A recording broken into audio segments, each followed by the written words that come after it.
So what Fermat discovered was that he had the hypothesis that instead of looking only at space, you have to look at space-time.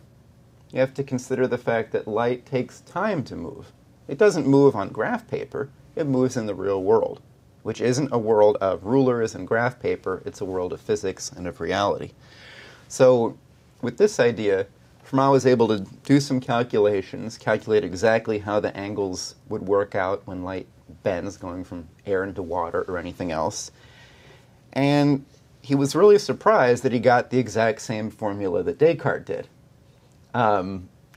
Leibniz later pointed out that Descartes probably got that formula by copying it from Snell, who had also discovered it in Holland, and who was a professor at the university that René Descartes went to, so it seems kind of clear where he got the idea. But here's the important thing about that, is that with Fermat's concept, you don't have a universe of exceptions. With Descartes, every time light is changing its path from the straight path, and light never moves in a straight path. I mean, where are you going to find a perfect vacuum? Where are you going to find a perfectly homogeneous medium? With Einstein, where are you going to find a space in which there's no gravitation? You know, light never moves in a straight line.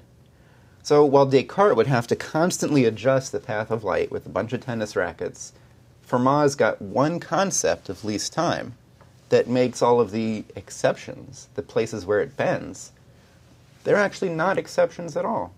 They are just part of the space, but there's one concept that tells you how light is going to move.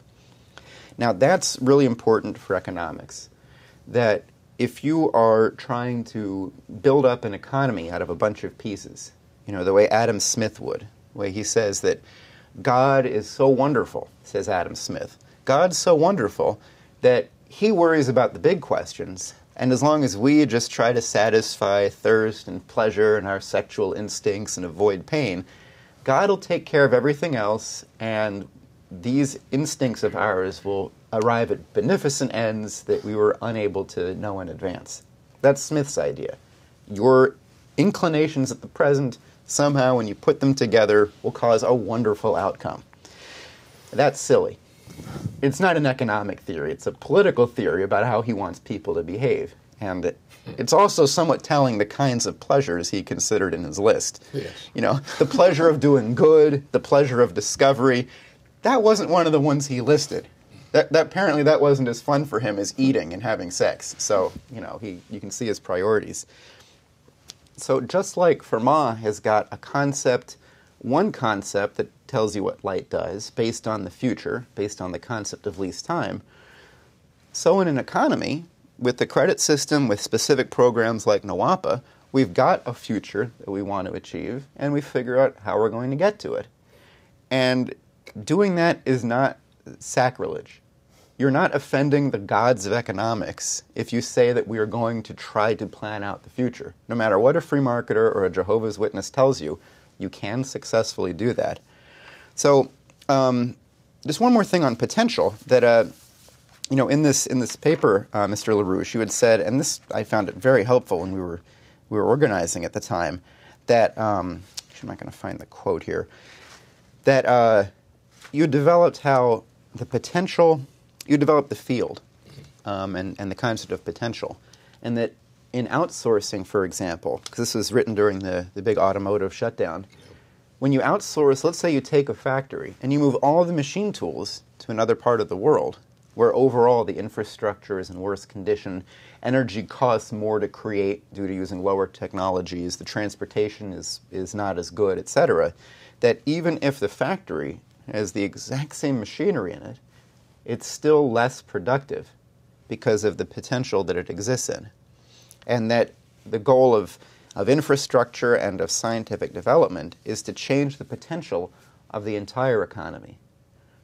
Not by adding individual parts that are better, although that certainly will happen, but by causing an upshift in the platform of economy as a whole. And if we escape from monetarist thinking and looking at adding up a bunch of individual profits and think about how we're going to move the species as a whole upwards through specific technologies that we can have the goal of developing, we can have a wonderful future. So that's what I wanted to say as an opening. Yeah, well, I think what you're bringing up is just an excellent contrast to the disease that permeates society, which is the way that just about everybody in today's society and civilization is habituated and trained to think about the future, economics, how the future is going to occur, and it's embodied by this completely idiotic discussion that you get into about trend lines, statistics. And I was just listening to the radio the other day, and there was an economist on there just blathering about statistical trends. And yes, we see that in past years consumption has gone up while this has gone down. And you just look at this whole picture, and you it's frightening in the face of what mankind is facing today, which, as you've been insisting on, is we're facing in the coming weeks, not months and years, in the coming weeks, we're facing a complete explosion into hyperinflation because of the continuation of the policies of this administration. Now, the real disease that we're dealing with, the root cause of this is Jason, exactly what you're pointing out in the contrast between the thinking of somebody like Leibniz and Descartes, which is the folly of the idea that knowledge comes from sense perception. Because essentially, what are you saying if you're saying that knowledge comes from sense perception? You're saying that, and this might kind of be an odd formulation for people at first, but I'll clarify. If you say that knowledge comes from sense perception, you're essentially saying that the future doesn't exist. And that's typical of people's belief today. How does a typical person think about the future? Well, they don't actually think about the future. What they tell you is the future is really just more of the present. And we run into this all of the time when we organize the population and policymakers around the needed change of introducing Glass-Steagall. When you come up to somebody and you say, hey, buddy, we need Glass-Steagall next week. And the knee-jerk response is, well, that's never going to happen. Well, how do you know it's never going to happen? Because I don't see it around me. I don't see what you're saying needs to happen in what's happening to me right now and what surrounds me right now. Now, the idiocy is the belief that that future that we're proposing is going to come about by some kind of extension of the present conditions. And that is the inherent disease.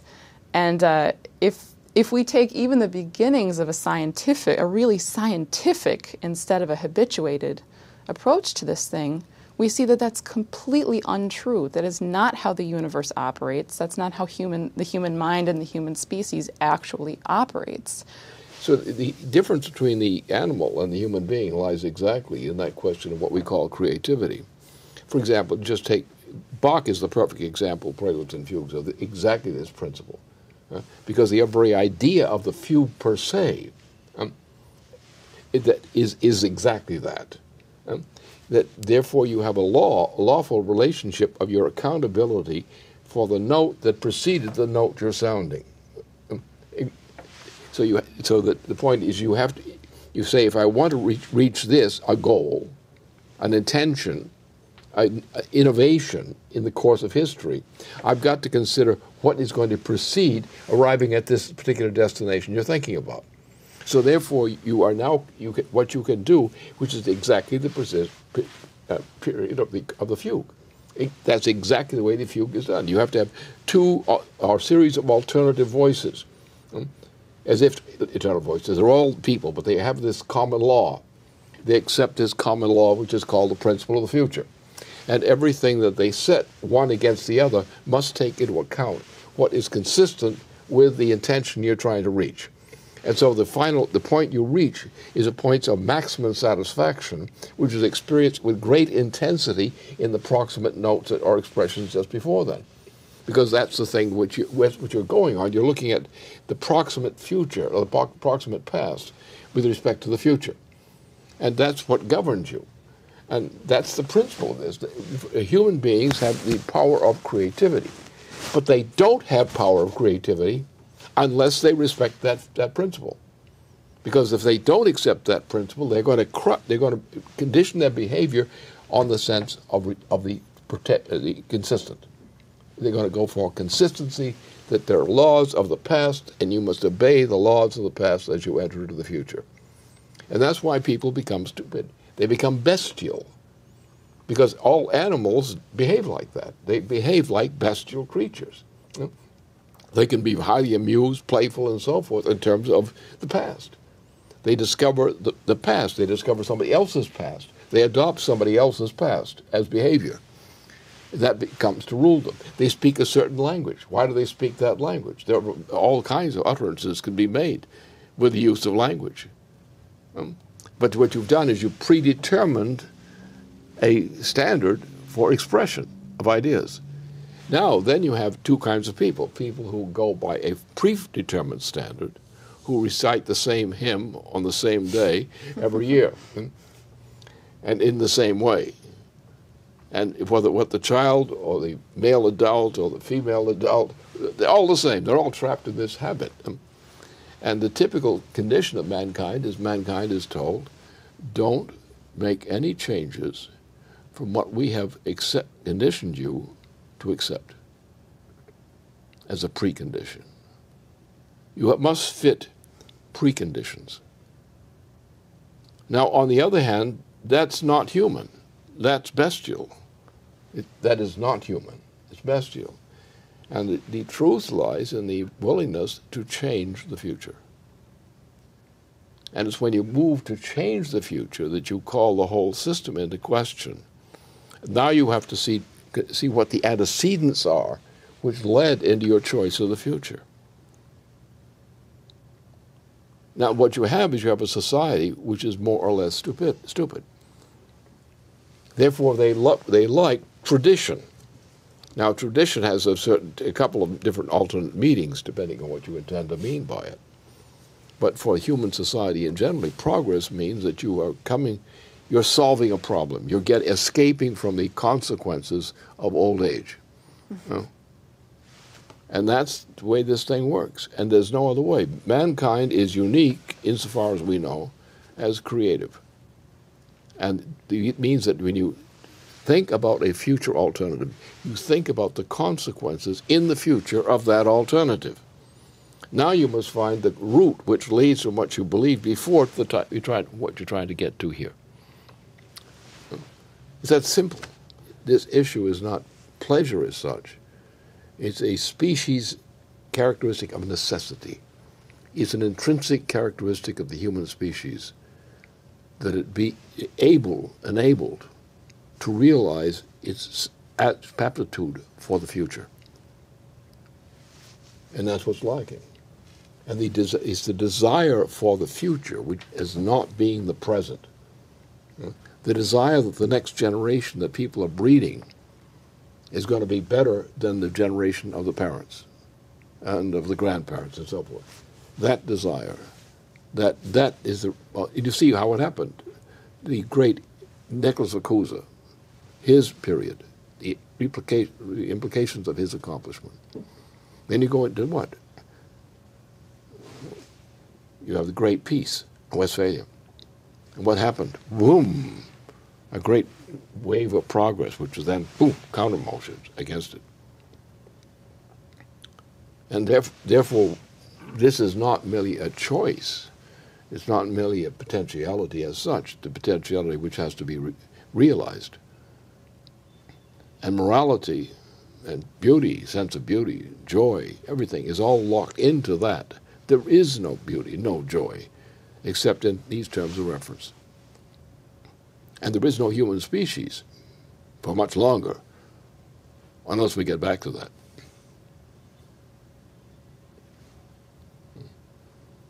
That's our mission. Nothing else is really fun.